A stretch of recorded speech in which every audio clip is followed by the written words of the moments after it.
be really good. It's really good cash infusion. Unless you want to make a business out of it, I wouldn't do it forever. You really, with wholesaling, you have two things, right? If you really want a certain amount of cash, I would keep doing wholesaling until you get that certain amount of cash for whatever your goals are, for whatever you want to do. Other than that, though, you should not keep doing wholesaling unless you're going to make it into a long-term business. You have to either become Jamil or Brent, where you turn it into an actual business that runs on its own. Otherwise, it becomes a little bit like a hamster wheel. I think people get trapped in the wholesaling hamster wheel because they don't know how to scale out into a business when they would have been served better just buying a bunch of rentals and then just building a portfolio and then retiring that way. But it depends on your goals, right? Like, I want to become insanely rich. Like, I want to become, like, worth a couple $100 million type of rich, like Pace Morby, Jamil Damji rich. But if you just want to retire and live off, 100K, like, I don't know, 40K a month income, wholesaling can do that, but it also doesn't need to be the way to do that. It can just be buying rentals or buying one apartment complex or something. So, I don't know. It depends on the person's goals of what they want. Yeah, and it's interesting, right? Because it really does matter what your goals are. Not everyone wants to be insanely rich. Right, exactly. It depends on what you're looking for out of your life, right? Some people are just like, if I could make 40K to me every single month, I'd just retire and do whatever the hell I want, right? Yeah, freedom. Yeah. Well, for me, I like the impact part more. I've gotten addicted to it where it's like, this is just what I would want to do all day anyways. So, yeah. What impact do you want to make? I want people to know how to make money. Eventually I'm going to start my own community that'll be similar to Subto, but very different in a lot of ways, right? I want to see people get their first deals. That brings me a lot more joy than almost anything else, is seeing people win, especially for the first time. I want to be able to give tens of millions to charity and different charities that I want to do. And I want to be able to own a bunch of nice stuff that I want to own, right? It's like I want just everything. That's the cool thing about business, is you can have all of it. I don't think I understood that concept when I was growing up. I thought you always had to sacrifice something.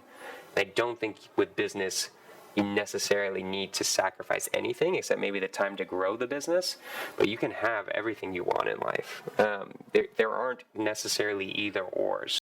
You can be insanely rich and have the nice mansion and give to a lot to charity and travel a lot and speak on stages. You can have it all if you want it, right?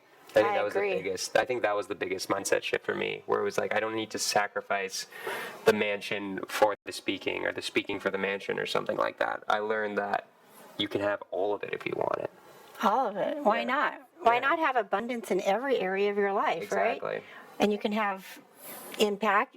You want to donate money? Do you know which charities are? I like environmental charities. So one that I donate to a lot, for me personally, is the Coalition of Rainforest Nations. I like that one a lot because it's basic. I looked it up.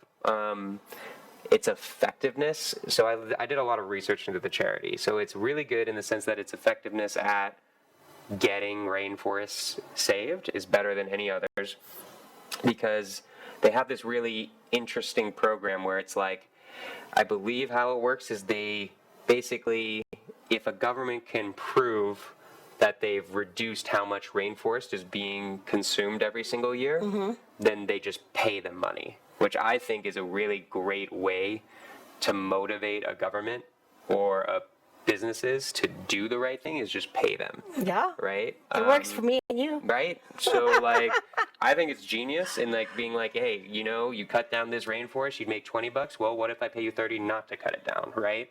And then because of that, when rainforests aren't cut down, it does a lot of different things. Obviously, it helps that entire ecosystem, but also rainforest sucks up a lot of carbon dioxide, so it helps global warming a lot of ways. So I care a lot about that.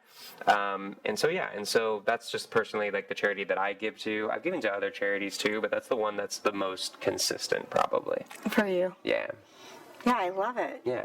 I'm excited about your community Yeah. in the future. Yeah, that's probably a 1 to 2 year thing.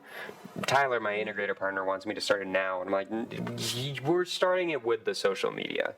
People who watch and are fans can be kind of part of the community there. But I'm talking about I'm like a real Subto-esque type of community, Astro type of community, where that's like the goal is to really start teaching people. I think there's a lot of and maybe this is a little bit of imposter syndrome, but like I feel like I need to be more successful before starting that community. I feel like wholesaling at least 500K a month type of thing, own way more multifamily, own at least a multifamily before if I teach about that, and lending out my money, and then having like things set up where you can also purposefully help those people, because eventually Tyler and I have a plan of going nationwide and just doing basically micro flipping or astro flipping, like the micro flipping model, more than agent outreach in every single market.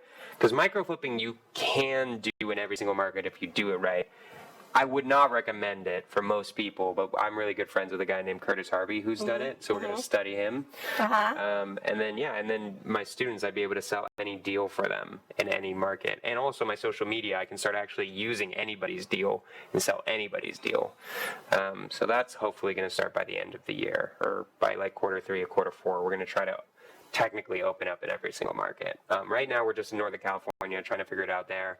Then we're going to we'll open up our agent outreach business in different places, but the micro flipping, JVing basically, really what I should be saying is the JV model, we're going to open up in every single market around the end of the year, and we're going to figure out how to do that. So That's good. lots of cool stuff happening. Multifamily, JVing, agent outreach, speaking, social media. So it's a fun life.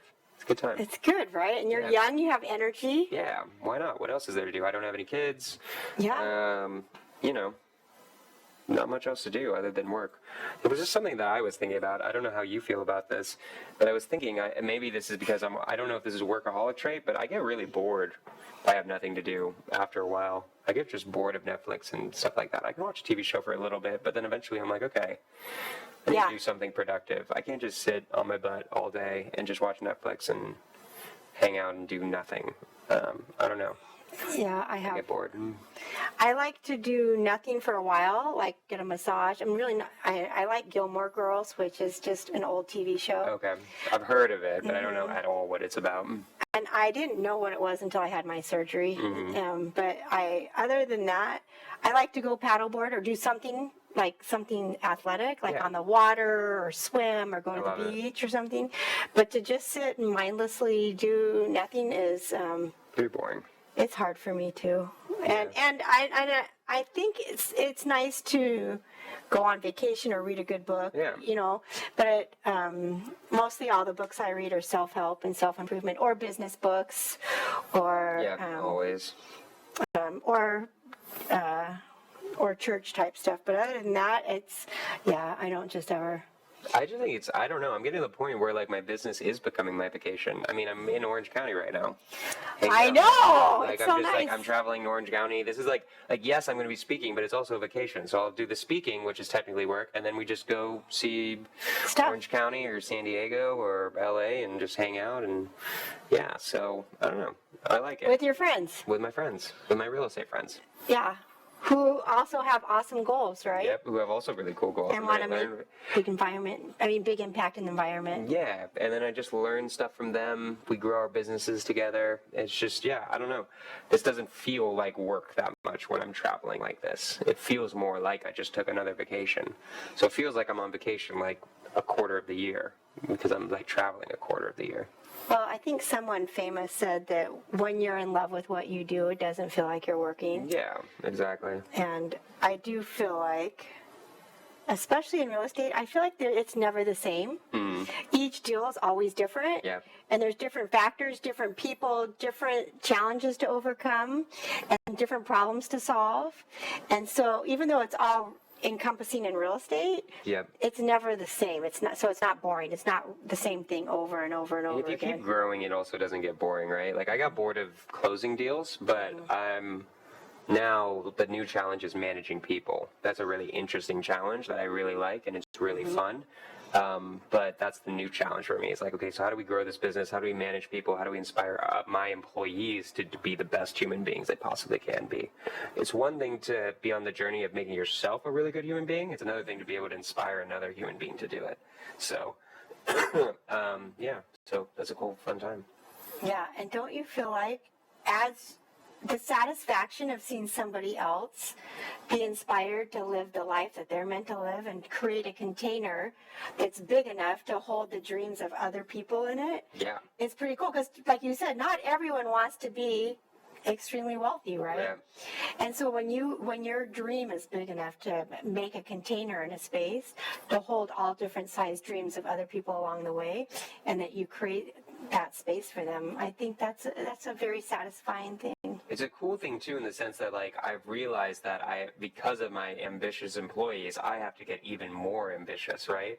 I have to be like, no, we actually have to make $2.5 million this year minimum if you guys want to hit all of your goals. Like for you all told me you want to make this much amount of money, I was scared to think of this number, but now you guys have forced me to make this the number for the company, and we are going to do it because I want you guys to get what you want out of life. So yeah, when you start doing that, not only is it cool to see, but then you also actually have to grow your own container. You're forced to grow as an entrepreneur. So I think Pace said it once, the cool part is not being worth $1 billion. The cool part is having to become the man that deserves $1 billion, right? Or 100 million, or whatever it is, right? Because you really, your personal growth, your money can't exceed your personal growth. You always have to keep growing in order for your money to keep growing too. So It's in the becoming. yeah. The person you become. Yeah.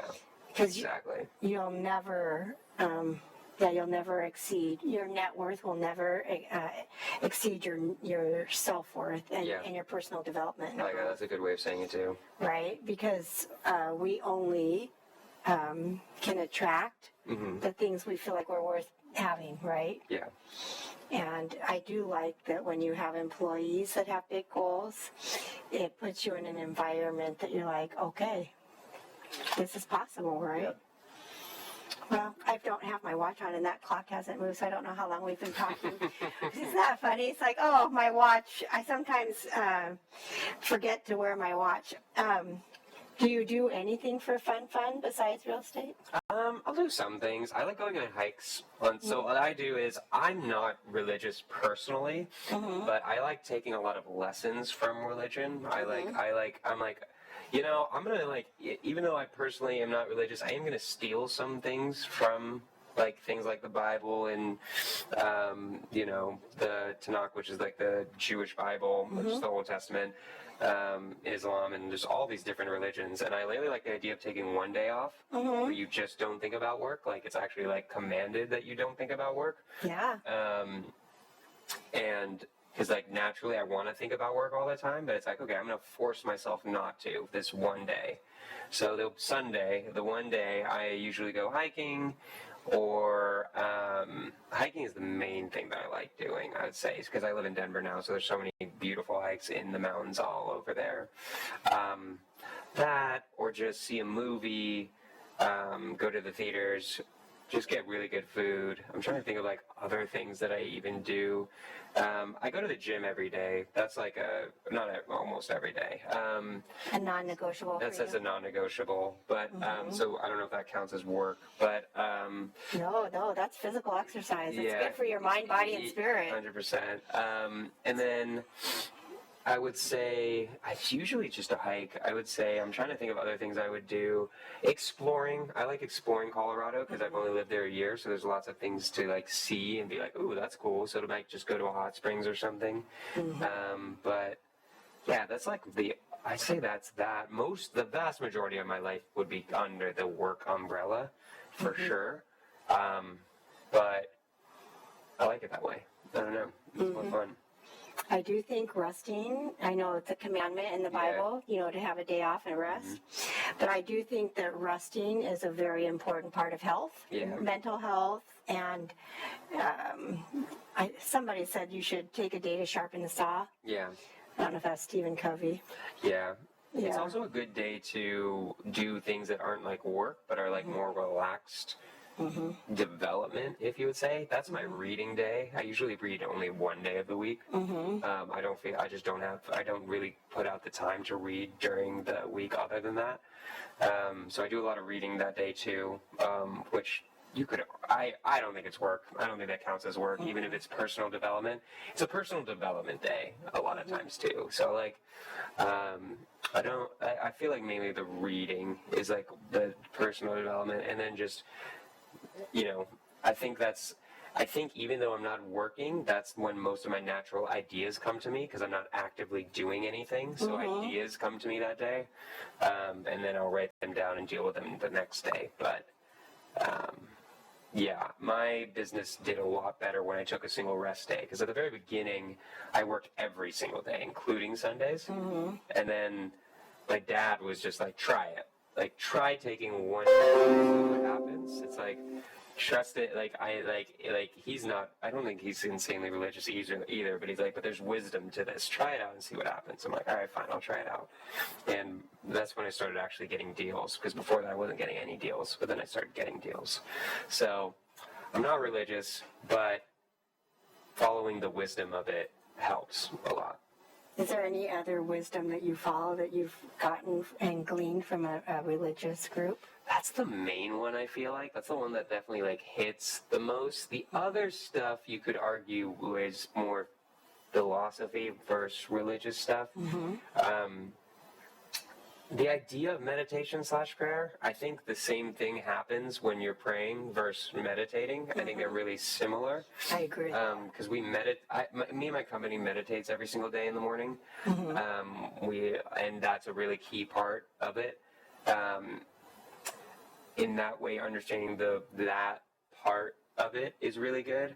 I watch how a lot of religious people treat other people, and this is like an interesting thing, because I've noticed that real estate especially is very religious, what do you call it, industry? I feel like, I mean, it seems that way to me.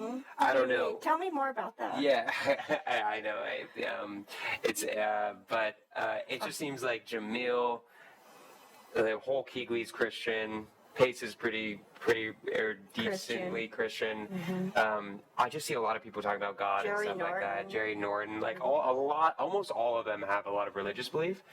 So I guess this is another thing too, but especially at the beginning, having this idea of faith, having faith in something, right? That's greater than yourself, right? For me, my word for God would be the universe. This is just a personal thing for me.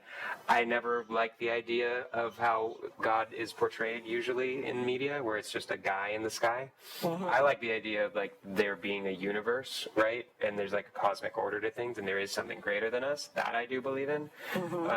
And that idea of having those moments where it's like, I'm not going to swear, but like, just like, I hate this. This is terrible. I am dying here. I am going to hit my head against the wall over and over and over again.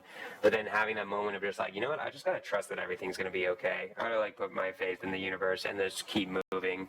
Because especially at the beginning when you don't have any money and you have no idea whether it's going to work out or not, that's really tough.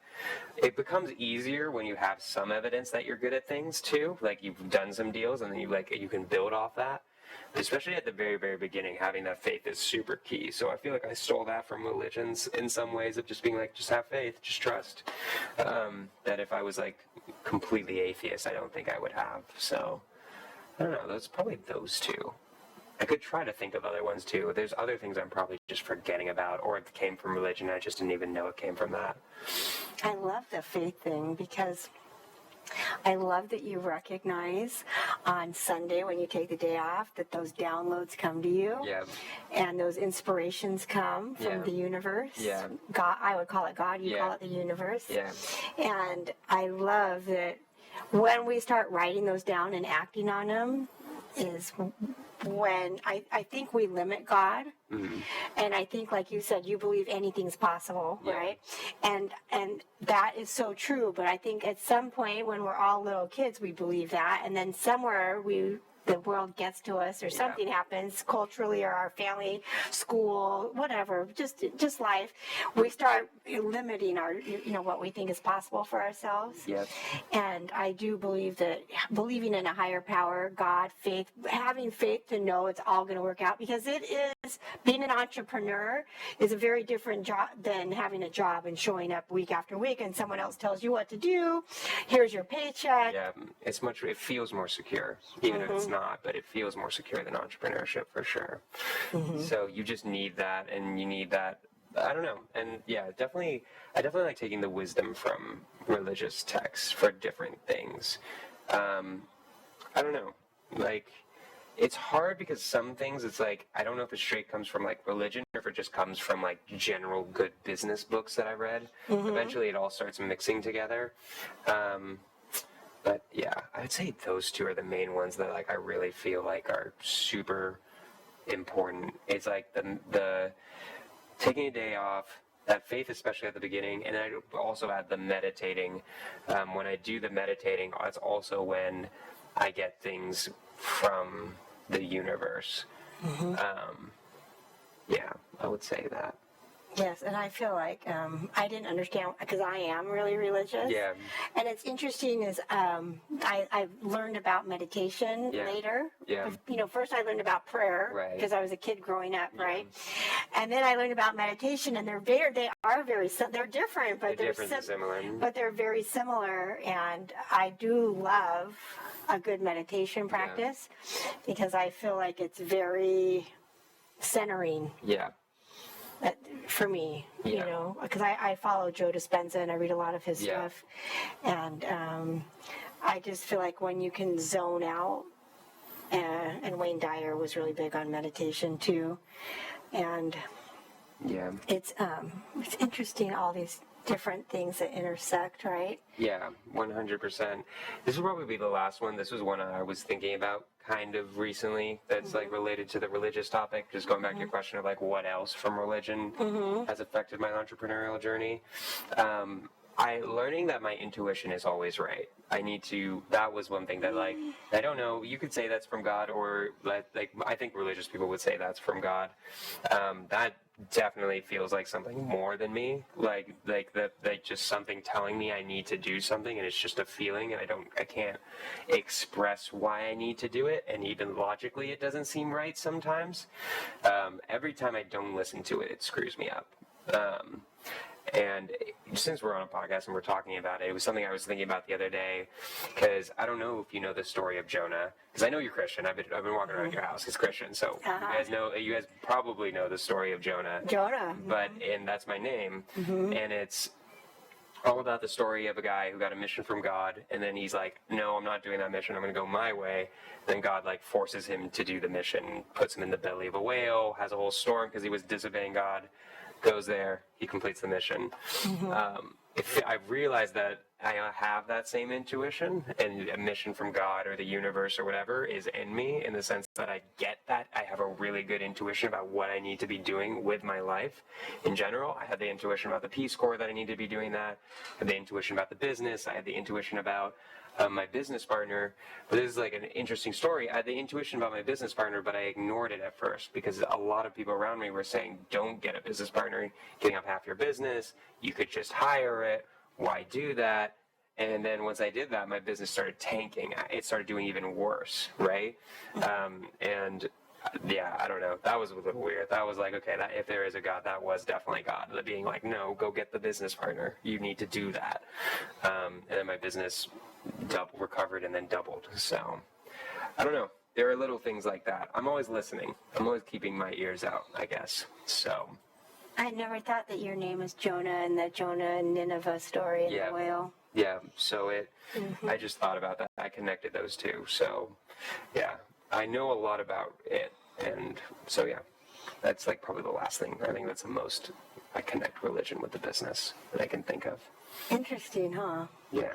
See, I love talking about all these things because it just fascinates me. And I used to teach world religion. Yeah. in school when I was a teacher. Nice. And so there's so many threads of humanity in, like you said, there's threads of humanity in all the people you interview, but there's threads of humanity and spirituality and God in all the religions, right? Yeah. And different, giving and meditating and prayer and respect and love and rest, all those things, right? In threads and so many different things. And yeah, God got Jonah's attention. Yeah, for sure. And he does it to me too. That's why I'm like, wow, that's kind of funny how I'm named Jonah and that keeps happening where I'm like, okay, listen to the intuition. Pay attention. Pay attention to the intuition. Yes, and I think some people go their whole lives and ignore it, right? Yeah, exactly. And then they're in the belly of the whale the entire time, which sucks. Yeah, and he was on that ship and everyone's like, what is going on? Yeah. Why is this happening? Yeah. And then he's like, oh, it's me. And they threw him off the ship. Yeah, and it's like, you got to get off the ship now.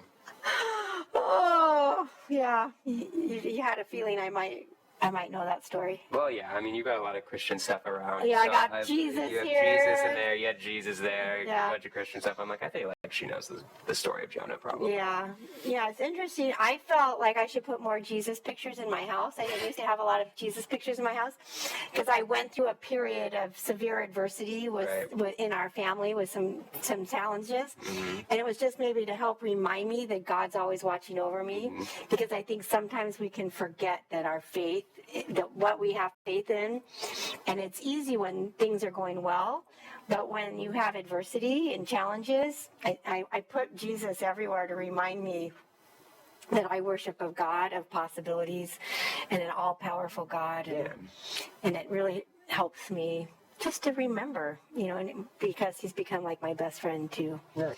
Yeah, which is nice. But I love talking to people about their spirituality and their faith journey. Yeah. Because it's nice that we just all have something that and some people don't too, but they have something that we hang on to or that we believe in and that we connect with, right? Yeah. Yeah, like you knew that story. Yeah. Yeah, it's a good story. So, I don't know. I listen for it, and I like hearing people of faith talk about it. I pay attention and see if it connects to my life at all. Some things do, some things don't, but I definitely pay attention just in case either way. So, yeah. Yeah, well, I appreciate you coming on today. Yeah, this has been fun. This was cool. I don't think I've talked that much. I think that was a really cool conversation about faith. I don't think I've talked about that on any podcast before, so that was nice. That worked out great. I'm really glad that I listened. Yeah. And that I was brave. And you guys, if you want to follow Jonah, I would highly recommend it. You can already tell from this interview how awesome he is. Yeah. And feel free to DM me on Instagram, guys, if you guys want to. Again, it's just my name, Jonah, Jonah _ Korchin. If you related to any of this, if you want to talk about anything, I respond to my DMs, personally me. And if you need help with real estate, anything you guys want to talk about, definitely there. I have tons of resources all over YouTube, all over Instagram. So, yeah, that's how you guys would reach out to me. Yeah, and you guys, hasn't this been fun? It's been a great time. I love it. You're a great podcast host. You did a great job. Oh, thanks. Yeah, I'm learning. I have no idea really what I'm doing. I mean, it's really just having a conversation and just building off of whatever the guest is saying. So you did a great job. Yeah, because I just listening and then thinking, oh, what would I want to know more about that, right? Yeah. Well, thank you for coming on. Thank you, John Low, for doing this. And if you guys please like and subscribe to this, and then share this video with other people that you think would benefit from Jonah's stories that he shared and the value he shared, because you guys, he knows a lot. I learned so much from him on the podcast and on the way here. So please share and like and subscribe to his channel and give him some love. And I just welcome you guys to learn more about real estate and listening to your intuition and learning more about everything. So thanks for joining us. Thanks, guys. Cool.